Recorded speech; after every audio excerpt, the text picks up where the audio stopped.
What is up, guys? Welcome back to the channel. Welcome back to another video. I haven't uploaded in,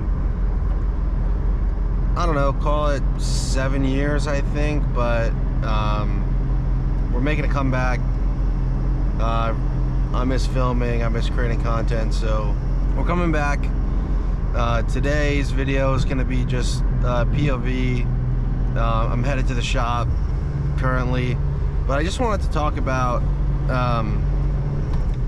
daily driving big turbo cars, specifically my 2008 N54 E90.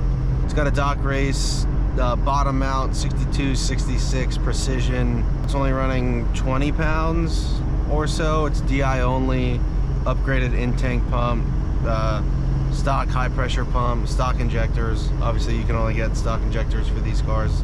There is no upgrade.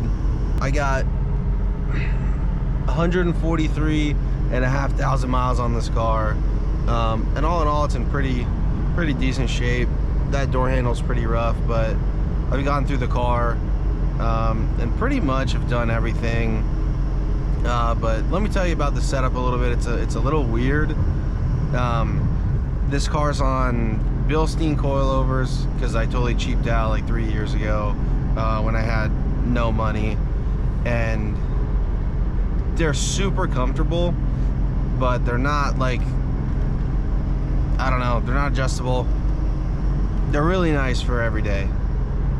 The front has camber plates as well, M3 control arms and thrust arms.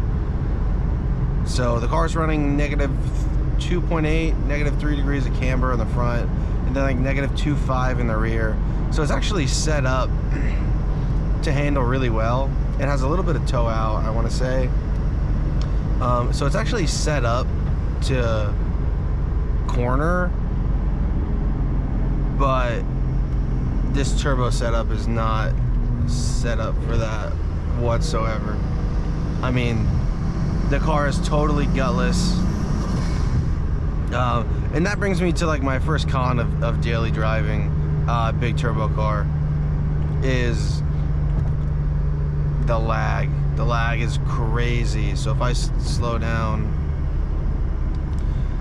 you know, 2,800 RPM, fourth gear, this is like your sweet spot for twins. But I mean, this car is a lot of fun in other ways. Obviously, like doing big pulls, the car's pretty fast and it makes crazy noises. So it's like a bit of a trade-off. You kind of trade off everything for cool noises and straight line speed, which I'm not a huge fan of now looking back on it. The single setup is a flex, I guess, saying your car's big turbo, this and that, but honestly it's a lot less usable. Like foot down, fourth gear, I mean, it's not great. On the other hand though, turn traction half off, it sounds crazy. I'll do a pull.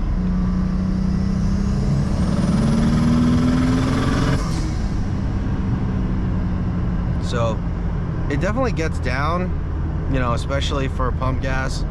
I want to say it's probably 500 wheel, 480 wheel, something like that.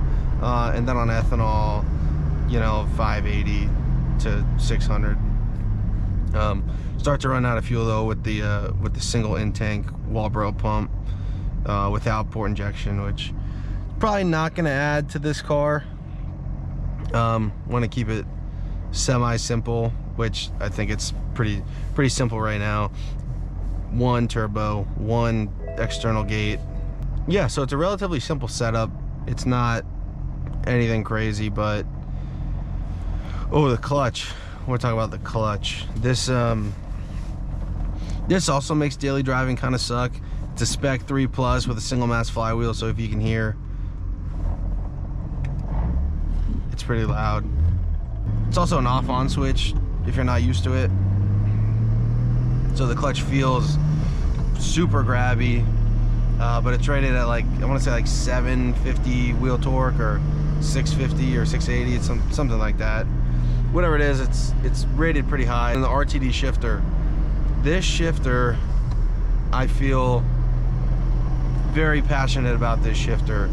It's absolutely horrible unless you're driving fast. Then it's the best thing ever. I got the big one.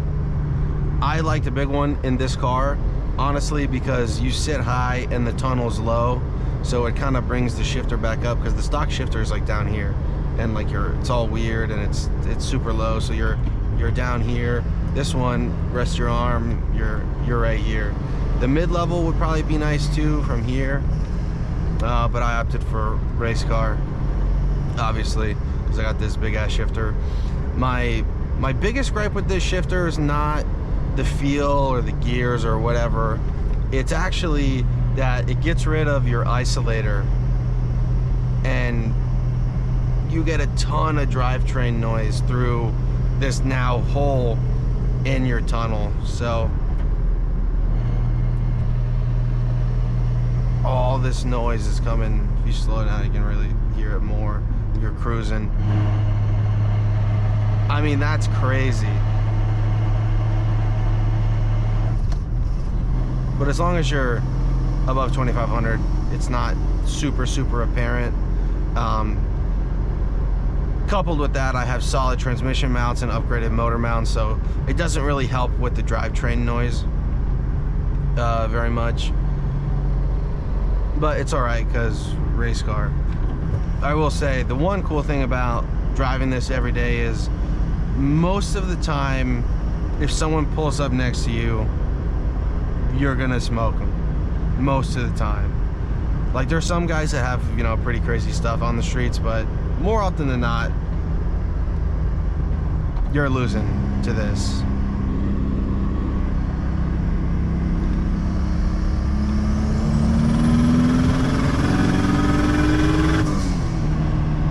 And on ethanol, it's obviously even crazier. Oh, and I want to hit on a couple other things before I wrap up the video. Reliability. Everyone's gonna say, well, it's not reliable, and you know, this car, you shouldn't drive it every day because single turbo is not reliable, and N54 sucks. Honestly, I'm gonna say this, and I'm gonna do a pull, and it's gonna break. But this car, over the last 25,000 miles that I've owned it for 3.5 years now, 4 years, hasn't really given me any problems. I had a blowout on the front tire, which shit happens, and it's not a BMW problem. And then I finally had the water pump thermostat failure. Of course, I was 100 miles away from home / the shop, but I got that fixed. It's all good. I've completely resealed the engine, valve cover, rear main, crank seal in the front, oil pan, obviously, while we did the turbo kit. All right, let's do a little 1-2.